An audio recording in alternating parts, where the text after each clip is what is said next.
What's up, everybody? Welcome to another episode of the BBQ Tips Podcast. I'm Christie Vanover, champion pitmaster, the girl behind one of America's top barbecue websites, girlscangrill.com, and a contestant on Food Network's Barbecue Brawl. I'm here to bring you some quick barbecue tips to help you up your barbecue game.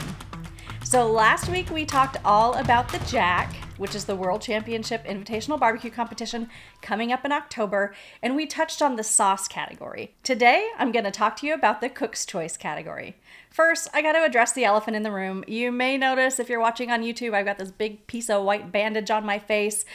I debated whether or not to do the podcast today, but you know what? I love barbecue people because you guys aren't going to care. You just want the information. So vanity aside, I did have some skin cancer removed on my face. Everything was removed. Everything is A-okay. So thanks to those of you who have reached out already to talk to me about it. This is just a quick reminder when you're out there barbecuing, be sure to put on that sunscreen because getting your face cut up is no fun at all. Before we move on to the Jack, I've got a couple of updates for the BBQ Jackpot. That's the competition that I'm organizing here in Las Vegas in December. As you guys know, it's sold out super quick. We may have an opportunity for 8 more spots to open up. We are trying to find a new location for the judges' tent that is indoors, and if that happens, we will be able to open up those parking spaces so we can fit 8 more teams. Jim Palmer, who is my co-organizer, was just out here with me today at Bass Pro Shop, and we were checking out some indoor spaces.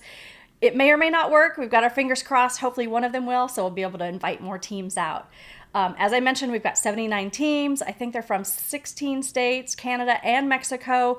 We have over 100 judges. All of them are certified barbecue judges. I think more than half of them are master CBJs, which means they've judged over 30 competitions and they've cooked with the cook team. We also have 100% so far J-Cup certified, which is really important because those are the newest rules for KCBS. So all of the judges will be judging to those rules, which is a really high standard and a bar that I wanted to set because I think it's important for the teams to be cooking to the certain rules and the judges to also be following those same rules. Whoever wins the grand championship for the BBQ Jackpot is going to get a Nevada bung for the Jack for 2025. So we're going to be talking about the Jack a lot today, and I know there's not a lot of teams that are going to be cooking it. I think it's 80 or 90 teams usually each year who do get qualified. But that's why I wanted to remind you guys about the competition barbecue scorebook. You can pick this up on Amazon. It's available for about $10 and they ship it pretty quickly within a couple of days. But this allows you to track your scores so that you can get better and better over time so you can earn that GC and eventually make your way to the Jack. I started competing in 2017 and I cooked my first Jack within 5 years. So in 2022, I was able to get qualified. It happened because I tracked my scores and I figured out what I needed to do to improve along the way so that I could get some multiple GCs, get some bungs, and eventually get that draw for the Jack. So I cooked it for 2 years now, but this is what really helped me out. So check this out on Amazon. If you do steak cook-offs, I have a steak version as well. I'll put the links in the show notes. All right, moving on to the Jack 2024. So last week we talked about this sauce ancillary category. The next ancillary category that we're going to talk about today is Cook's Choice. There are actually 2 contests for this category. There's Cook's Choice, which is for the US-based teams, and then there's Home Cookin' from the Heartland, which is for the international teams. They all have the same rules, but technically you're supposed to cook something that's representative of your state or of your country. You're not allowed to mark your platter with like flags or something to like really identify your state because they don't want to know who the team is. It should still be blind, but it should be something that's close to home for you. The way that they do awards for these categories is they award 1st through 3rd for the US teams and 1st through 3rd for the international teams, and you get cash prizes. The rules are the same for the US teams and the international teams, and if you are cooking the Jack, make sure that you read every document that they send you because there's probably like 8 to 10 different PDF documents, and some rules are located in some areas and some rules are located in others. But I did go ahead and look at the 2024 rules, and I'm going to consolidate some of those related to this category for you. The main rule is that you need to turn in meat, but it can't be one of the meats that you're turning in for the other 4 meats. So no chicken, ribs, pork, and brisket. Not that you can't like cut pieces off of that and turn that in as your cook's choice. It needs to be an independent dish. Whether or not you have a side is completely optional. I'm going to talk to you about some of the dishes that have been turned in, and you're probably going to want to add a side or a garnish or something if you want to stand out. You will turn this in on your own platter. They will also give you a little number sticker that you need to have on that platter. So when you turn it in, they know what your box number is. I know one year I forgot my sticker and a team member had to run back to our area to get the sticker, and we almost didn't make turn-ins in time. When it comes to platter size, the rules have changed. I didn't notice any dimension requirements requirements this year. But in years past, they did limit it to 18 inches by 18 inches, like wide and deep, and then 18 inches tall. Because I remember one year somebody had like a 3-story thing that they were turning in and trying to deliver that to the judges, and it was just too cumbersome. But this year's rules, I didn't see any requirements or restrictions on size. The only main restriction is it has to be able to be carried by one person. So one team member has to deliver it, and then only one person in the judges' tent should be able to lift it and easily carry it to the table captain, who can then carry it to the table. You don't want something that's so bulky that it takes 2 people to lift because it's heavy, or that it's wobbly and that things are going to fall off your plate because you put in so much time and effort.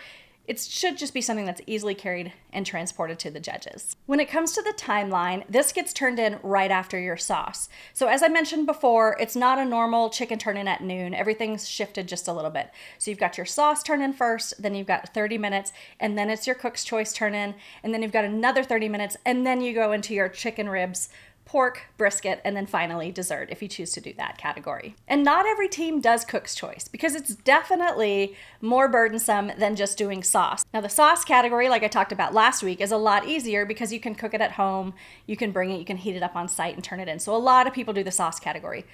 Definitely cook's choice and home cooking from the homeland is more burdensome because you need to cook your meat on site, which is really something in addition to all the 4 meats that you're cooking also. So in my experience, it's usually about 30 teams or so that do the cook's choice, but that also improves your odds for getting an award. So if you really want to go out there and you really want to try to get a call at the Jack, then definitely consider doing cook's choice. So you're probably wondering, what on earth should I cook? What are the other teams turning in? Well, I judged it since 2017. I've cooked the Jack since 2022, 2023. I'm going to be judging it again this year. So I'm going to go over some of the dishes that I have seen as both a cook and a judge. If you're watching this on YouTube, I will show some photos so that you can actually see some of the dishes that were turned in at the Jack. When I was a judge, a lot of things that I would see would be surf and turfs. Some people do like huge tomahawk steaks. Some are more like smaller, petite filet mignons. I've seen filet mignons with crab on top. I have seen shrimp with steak. I've seen lobster. I've seen crabs. Shellfish are just give a really nice presentation, as do like big bone tomahawks. But then I also see more put together assembled dishes like shrimp and grits, lobster mac and cheese. And then there's more simple dishes like burgers and tacos. And when you get to the home cooking from the homeland, those dishes are so extreme. I remember judging a couple times and not even knowing what I was enjoying. I think one might have been goat. I'm really not sure. The flavor was just something unique that I've never tasted before. I do recall having some sort of a German dish before. I can't remember if it was schnitzel or something, but it definitely had some German overtones to it, which is fun and exciting to have something new and different to judge. But again, it should be something that is well composed and something that is representative of your state if possible, or at least your culinary point of view. In my experience, the judges usually love everything that's turned in this category because it's the first food category. You know, we had sauce, but now they actually get to eat. They are there, they are hungry, they've been socializing, hanging out with all the other judges, and now they're ready to just dig in and start scoring. So when these impressive platters get served, they're looking around at the other judges' tables to see what's out there because they're only getting like 2 to 3 actual cook's choice entries since there's only about 30 or so that get turned in, 30, maybe 40. So they're looking around sometimes envious of what the other judges are getting, but then they get excited when their platter gets presented and they get to judge that. I don't recall too many negative comments at my judges table when it comes to cook's choice. I know one year we had some sort of a steak, some sort of beef. I'm not really sure the cut. It was shaped like a filet mignon, but it was definitely not tender like a filet mignon. It was almost like a rolled spinalis, but it was a little bit tough. So it tasted great. It had beautiful smoke flavor and the seasoning was great. So I remember the judges were really complimentary in the taste score, but in the tenderness score, I know I personally docked it a little bit, and I don't know what other judges do because we kind of keep that private, but just their verbal cues of it afterwards, I remember them thinking it was a little bit tough too. So if you're gonna do beef, make sure you cook it perfectly. Seafood especially, don't overcook those shrimp or that lobster or crab. Same thing with scallops. If you want to go that direction, make sure that they're nice and moist and that they don't get rubbery because tenderness is a factor in your cook's choice. Now, when it comes to presentation itself, like I said, you have to have your own platter. That can be a platter that you buy online. That can be a piece of wood that you make. Sometimes people do that. But then when it comes to your individual portions, you're going to want something a little bit creative to plate your food on. So I'm going to show you a couple of things that I've seen other people use or that I've used used. I'll also include some links to these in the show notes. I get most of these things on Amazon. So this right here is like a little mini fryer basket, and you can put like French fries in here. So if you had like a burger and you want to do burger and fries, you could have a little burger on the side. You could do some fries in here, or whatever else you want to put in this. But it's just a like cute little thing that you could use. I used these plates last year with my assembly, which I'll talk to you about that dish shortly. But I had 7 of these on the platter, and I just thought that they looked really nice. I also have used things like this for Cook's Choice turn-ins. These are actually coasters. So if you're looking for small plates, a lot of times they'll be 6 inches, which is pretty big. If you can look for coasters, they're going to be more like 3.5 to 4.5 inches, which I find is the perfect size for just a little sampling of food. You can also go with something like a bowl, depending on how much you want to serve. Like if you're doing a lobster mac and cheese, there's lots of little small bowls on Amazon and different places. You just want to look for like appetizer bowls, or search for like sushi like things or tapas things. Using those keywords like sushi, tapas, and appetizer, usually you'll find a good variety of different things that you can buy out there on Amazon or Walmart or other websites. In addition to the cute plates, a lot of times people will also add some sort of garnish. It does not have to be edible. People will do fall leaves. Sometimes they're fake leaves, sometimes they're real leaves. They'll do like fall colored ribbons, and almost always they will include some sort of Jack Daniel's component. There is a Jack Daniel's hardware store on site, and you can actually go there and shop for things like different cups, different napkins, different like toothpick things. There's a wide variety of Jack Daniel's things that you can buy on site, so you don't have to pre-order those, and then you can add those to your platter. And I have found that a lot of teams actually serve Jack Daniel's. They'll do the little mini bottles, and they'll put those on their platter as well. Now, I do recommend buying your mini bottles in advance, because even though you're at the distillery, they sell liquor in the liquor store at the distillery itself, but I don't recall them having a lot of the mini bottles. But there are liquor stores along the way from Nashville to Lynchburg that you can stop at, and they've got plenty at those stores. All right, so you guys want to know what I've turned in and how I've performed? The first year, 2022, I decided to do beef plate ribs. I thought those would be really nice and huge and epic and just look really pretty as a presentation. So I went ahead and I smoked my whole rack of the plate ribs on Saturday morning. I cut them up, and then I put 2 of the big bones on the platter and left them whole, because I thought that would be a really sexy presentation. And then I took the meat off of the other bone, and then I kind of shingled that. And in a little mini cast iron skillet, I had some pureed potatoes. I put that nice slice of Snake River Farms beef rib right on top. I topped it with some pickled red onions and some pickled relish. And then I also put on just some chives and some sea salt. And I decorated the platter with that, with those big bones, with some fresh herbs, some butcher paper, and then each of those little mini skillets. That year I placed 15th out of 39 teams with a score of 174. I got a couple 8s in taste and tenderness, and I got 1 7 in taste, so that was my low score that dropped out. But I was pretty happy with those results. No calls, middle of the pack, but for my first time cooking at the Jack, 15th place, I was pretty happy with. Fast forward to 2023, I did Cook's Choice again, but I realized that cooking Cook's Choice the day of, Saturday morning, was actually a lot. It kind of was too much to do the smoked ribs, plus all the sides that went with it, all of the garnishes and everything, and get that all ready while still trying to pull off my chicken ribs, pork, and brisket. So in 2023, what I did was I did some filet mignons, but I cooked them in advance. So I talked to my buddy, Chef Harold, who I was on Barbecue Brawl with. He advised me what the restaurants do is they actually will sear their filet mignons first, not all the way through, just to get some nice color and char on the outside.